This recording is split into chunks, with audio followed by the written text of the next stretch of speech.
This is 20 Minutes of Impact from the United States Energy Association Power Sector Podcast. I'm Herman K. Trabish. I've covered the power sector since 2006, and I currently report for Utility Dive. In this episode of the podcast, my guest is Zack Zimmerman, Director of Research and Policy for power sector consultant Grid Strategies. Zack was lead author of Grid Strategies' just released 2025 Transmission Planning and Development Report Card, and he's going to tell us how prepared U.S. electric transmission infrastructure is for the biggest spike in power demand in decades, and in some ways, maybe ever. Zack trained as a chemist, was a staffer for the Minnesota House of Representatives Energy Committee, did master's degree research at UC Berkeley, and interned at the U.S. Government Accountability Office before joining Grid Strategies in September 2022. He became Grid Strategies Director of Research and Policy in January. So, Zack, let's start with an overview. This is Grid Strategy's third transmission planning and development report card. It evaluates 10 planning regions in four categories. And I'd like you to, I know it's a Herculean task, but putting it all together, how is the country doing compared to previous years? And how's it doing compared to what is needed in this incredible moment when demand for electricity is rising and may keep rising? First of all, thank you, Herman, for having me today and for that introduction. Very happy to be here. I should note before we get started that we write the report card on behalf of Americans for a Clean Energy Grid, or ASEG. So they are the driver of this evaluation of regional and interregional transmission planning. They are for Uh, one of our they're one of our former sponsors here at the podcast. So we're happy to be participating here. Excellent. I think I'll start with load growth or demand. As you noted, demand for electricity is rising. We are kind of in a historic time period where the previous 2 decades we had very little load growth. But over the past few years, we at Grid Strategies have released a report documenting utilities increasing forecasts for demand growth. Our most recent report had a 5-year forecast for utility peak load growth that has increased by more than a factor of six by 2030. So in 2022, utilities were forecasting 24 gigawatts of load growth. That's now up to 166 gigawatts of growth. This is the equivalent of adding 15 times the peak load of New York City. Um, and I think it's important to highlight because it's a dynamics that has created a lot of urgency.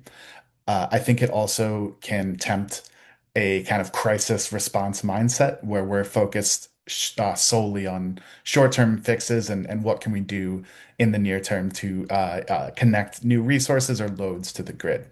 I think it also raises concerns around reliability. And so I think it's important to kind of set that framework before jumping in, because I do want to note that this report card is an evaluation of each region's planning best practices. So while outcomes and steel in the ground building transmission is important, we really do want to focus on holistic long-term planning because we know that's the proven way to deliver the highest quality, both in terms of reliability and lower costs for consumers.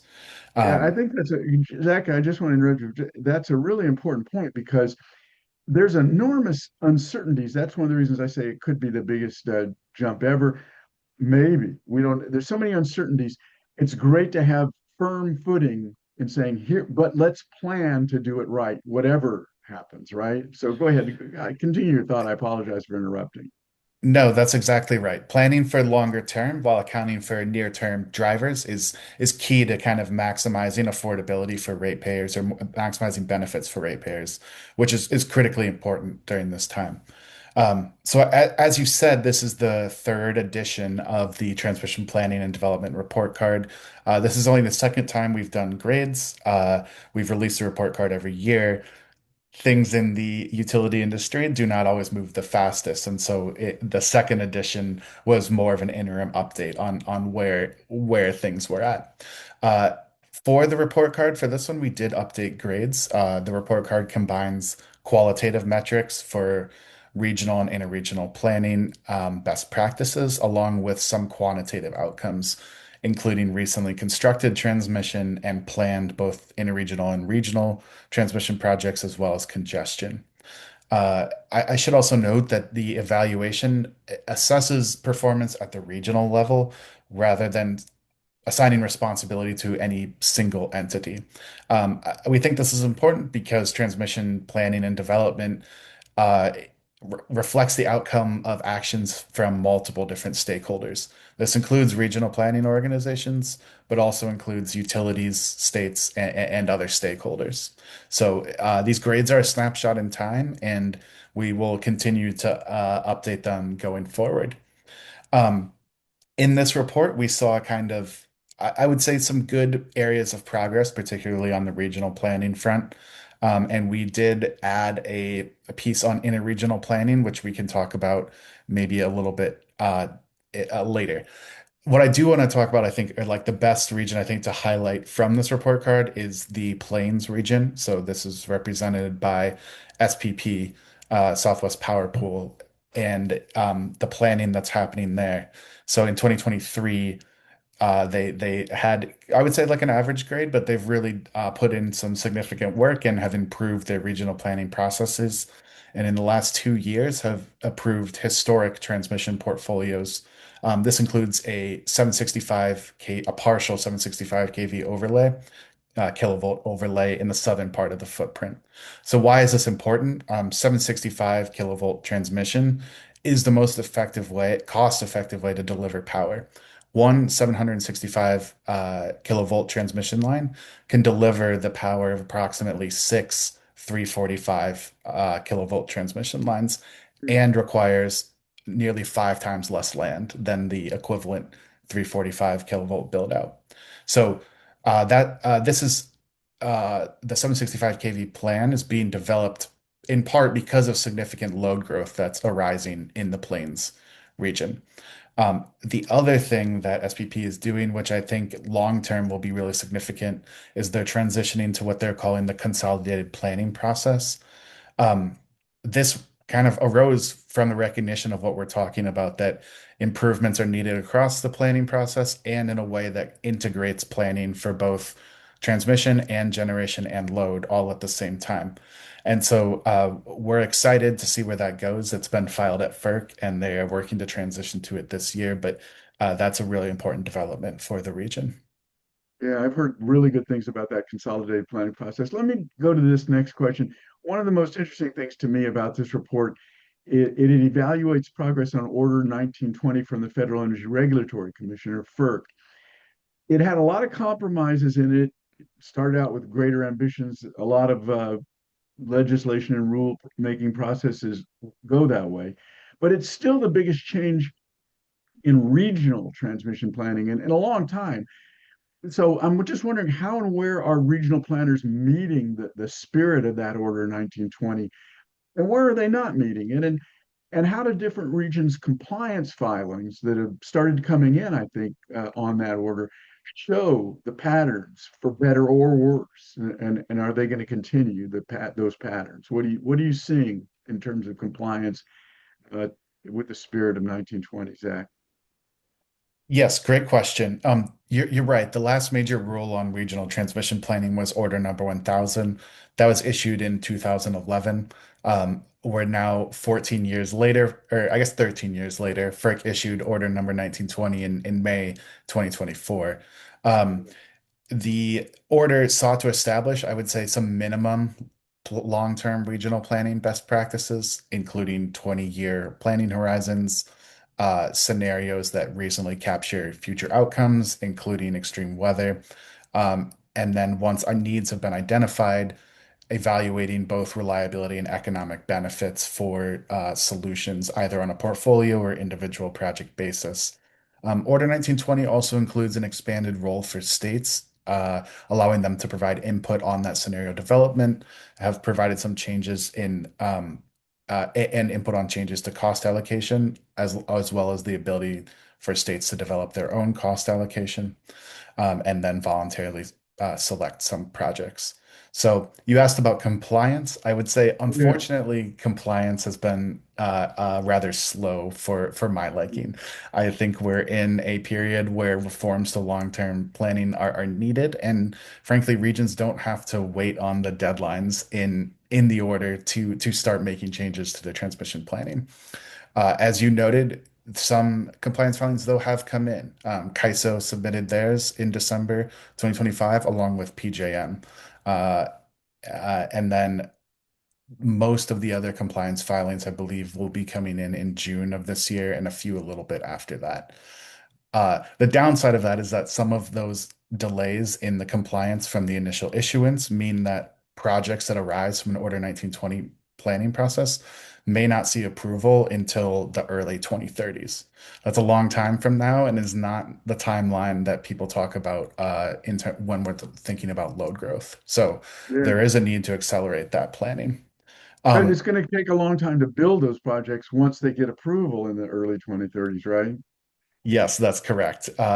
And that's an important thing to note about this report card is it's focused on planning grid strategies. We often talk about the three P's of transmission, planning, paying, and permitting. And this uh, report card gets a little bit into paying for transmission, talking about cost allocation, but then doesn't really address permitting. So that is another barrier, and you've had guests on to talk about that as well. Yeah, yeah. Um, what I do want to talk about, I think, is some of the Order 1920 compliance filings that have come in, particularly PJM. So they were one of the first regions to comply, and they had been working on their long-term transmission planning reforms. They call it LTRTP, Long-Term Regional Transmission Planning, prior to Order 1920, but then kind of adopted those reforms to comply with Order 1920. So they Mm, are making some significant changes within the process, including adding a 20-year planning horizon. They're doing a better job of more proactively looking at generation and load or generation and retirements that will be occurring over that period. They also are adding scenarios and will be evaluating the Order 1920 benefits, which is not something that they currently do for their Regional Transmission Expansion Plan or RTEP, which is their plan that they release annually. So so um, I this was gonna, I plan, was gonna say, I yeah. was gonna say that the folks at PJM will be happy to know they're getting a good grade for improvement. They're not getting a whole lot of praise these days, so it's they'll be happy to hear this. Yes, uh, that is true. And I will note that this plan has not been approved by FERC yet. It's been submitted, but has not been approved. And we're also waiting to see what PJM had a split compliance filing where they're going to file their cost allocation related to the long-term transmission planning in Mm, June as well. And there are some potential issues that could arise as we see that. There's the a proposed potential opt-out scenario where once lines have been selected, they could be then opted out of. There's a split between core needs and additional needs within PJM's plan. So there are their compliance is not perfect, but it is certainly an improvement from where they were at. Good, that's good. I know that ISO also California had some really good improvements in their planning. Um, but I want to ask you another question, um, maybe not necessary to go into this too deeply because we've got a lot of ground still to cover. But the report card stresses interregional transmission planning. You were talking about regional, that's within the regions. It also has some material on interregional transmission planning, which is something that we really need to be thinking about as a country as we try to link the balkanized portions of our system together. Is there progress? How? Where was progress? Or do you feel like that we're not getting there on interregional planning, Zach? Yes, another great question. I would say that we still have a long ways to go on interregional planning. Yeah. As a part of this report card, we added an emphasis on in regional planning to reflect some of the things that you said. There's an established body of research demonstrating the significant reliability and affordability benefits that occur from connecting regions with more transmission capacity. As an example, the North American Electric Reliability Corporation, or NERC, filed with FERC in November 2024 their interregional transfer capability study, which was directed by Congress. This study identified 35 gigawatts of prudent interregional transmission capacity that could be added. And we actually did a follow-on study as Grid Strategies that found that for each dollar invested in those projects, it would yield between $4.30 and $5.80 in benefits, and have a payback period of less than 3 years. So these lines are highly beneficial and provide significant reliability benefits, particularly during extreme weather. Unfortunately, there are very few formal planning requirements for interregional transmission at the federal level. Uh, since the issuance of Order Number 1000, FERC has recommended stronger interregional transmission planning and has even held multiple workshops on the benefits of interregional transmission, but hasn't really taken significant swings at addressing that. Yeah, That there's said, a real, oh, so go ahead, finish your thought, Zach. Sorry. well, I was just going to say, I think that said, there has been, I think, a really excellent in original planning process that has arisen in the West. You may have heard of the West Tech transmission planning process. So Yeah. this is an initiative that has brought together stakeholders from across all sectors, and across three regions that we looked at: California, the Northwest, and the Southwest.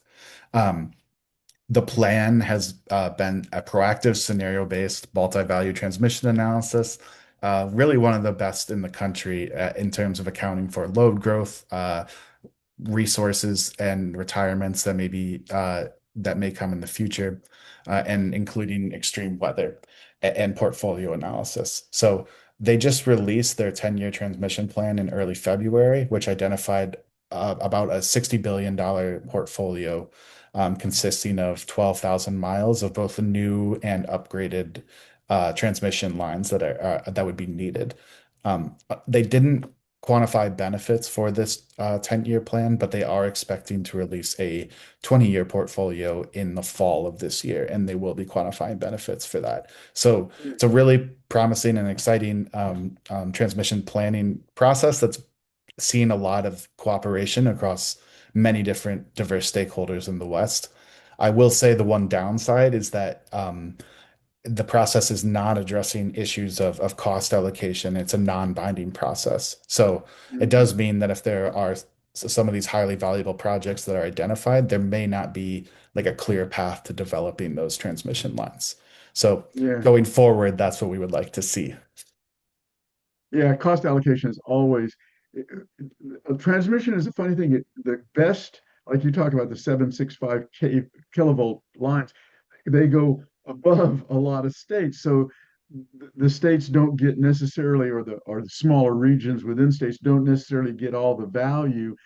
And so how do you get, should they pay for it? There's a lot of debate. There's a lot of debate on that subject between people who have local transmission and generation? Do they want to allow these things that transmission lines that go past them? But we don't have time to get into that now. It's really a rich subject. And by the way, the podcast did a whole series on the macro grid that some of the big advocates, ACOR and Americans for a Clean Energy Grid, are really thinking about nowadays. But Zach, I want to move on. We're running low on time, and I have a really big question.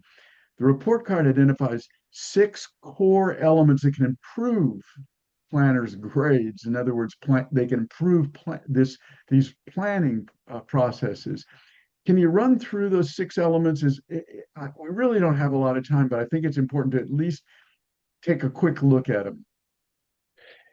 Yes, absolutely. And as we talked about at the beginning, the report card kind of has four broad categories. Within those categories, regional and interregional planning are kind of weighted the highest, and they consist of these kind of six, what I would say, well-established best practices for transmission planning. So the first one is proactive 20-year planning for generation and load. This is the idea that you can take sort of the best available data and trends in data and develop portfolio like realistic projections on what load will look like, what the generation mix will be, and also what retirements will be. It's important to note that we want to do this on a regional level. I think there are some plans that kind of just roll up individual transmission or individual utility forecasts, and that's different from planning on a region-wide basis. So that is important to note. The second factor is scenario-based planning. So some people may say that, a 20-year plan is unrealistic. There's too much uncertainty. How are we going to address this? Well, this is where scenarios come in. You can create kind of bookends for that uncertainty where you have, the extremes on both end and kind of a scenario in the middle. And this helps to kind of account for the potential uncertainties that you may occur over a 20-year time period. As a part of that, we also want to see extreme weather included or sensitivities around extreme weather. I would say this is still like an emerging area where there's work being done. There are some like traditional 1 in 10 standards that you have to meet in terms of for transmission planning. But going beyond that to really address some of the extreme weather scenarios, regions are starting to address this, and there's a process at NERC to develop extreme weather standards, but it is still an emerging field, I will say. The next kind of core best practice is multi-value planning across both needs and benefits. So this is the idea that when we're talking about high capacity transmission, it's often needed for multiple reasons. So it can be for reliability, it could be for addressing load or generation that's coming online. It also could be an economic reason, maybe to relieve congestion. And these high Yeah, that capacity lines, oh, God. no, go finish that thought, Jack. High I was just capacity going to line. say the high capacity lines often address multiple of those needs at the same time. Yeah, Um, yeah, that one and the next one, the portfolio approach, they all wrap up into one basic concept of planning ahead using data-based scenarios, a wide set of them, and planning for all the benefits and needs that transmission can provide, and understanding the portfolio of opportunities that are wrapped into all this. It's all like one big basket of understanding the power system as a system, right? Not instead of like just this flat grid going from one generation to one neighborhood. Do you think that, I don't know, does that sound right to you, Zach? Yes, absolutely. And I think this ties back to what we were talking about with the transition that SPP has with their consolidated planning process. I think where we want to see the trajectory of transmission planning going is this more holistic look at the grid that incorporates generation decisions, load decisions, and also reliability related to transmission. So accounting for all of those in a long-term process. And some of the near-term related drivers is again, that's what will give you the most cost-effective and affordable overall like power system, both generation and transmission portfolio that's going to maximize benefits for ratepayers. Yeah. And then you also, as you start building this big concept, you want to include various kinds of opportunities to business models and advanced transmission technologies. That's all part of understanding what your options are. It's all part of the scenarios. It's all part of the multi values, right? And even then, um, other kinds of things that you can get out of your system, resource adequacy, regional, interregional planning. Um, Yes. I don't mean to interrupt your thought, but it just seems like all these six core elements, they all fit together as seeing the system and all its options. And instead of like sort of narrow-minded fixations on let's let's build for extreme weather, and a one event out of every 10 years kind of standard, right? Yes, that's correct. Absolutely. And I think to your point on advanced transmission technologies or business models, thinking about independent developers or HVDC lines, Um, part of moving transmission planning forward is also modernizing the grid and adopting some of these technologies that are going to give grid operators better visibility on the lines, but also more flexibility during times of extreme weather, allowing them to maybe make reconfigurations or redirect power flows Yeah. and add power more or like add transmission capacity more quickly, which is really important in this time of load growth that we're experiencing. And there's one more planning processes that include resource adequacy and interregional. It's the same thing. It's um, as we get more load, the more transmission we have, the more we can meet our urgent needs, right? Yes, and right now, we're seeing that transmission planning is not always necessarily well connected to other parts of the planning process that are going on. Order 1920 tries to get at this and consider generation interconnection processes more holistically within the transmission planning process. But this is also true for interregional planning. There's more work to be done to consider or to include what's happening on those planning fronts within the regional training transmission planning process. Yeah, exactly. And that, I mentioned early on, 1920 had a lot of compromises. One of the compromises was to give individual states a little more control. That's just the nature of these political debates. But I'm not going to go any farther into that. We're running short of time. It's been a great conversation. I want to thank my guest, Grid Strategies Director of Research and Policy, Zack Zimmerman. He's provided an overview of the 2025 Transmission Planning and Development Report Card, which assesses progress as electricity demand accelerates.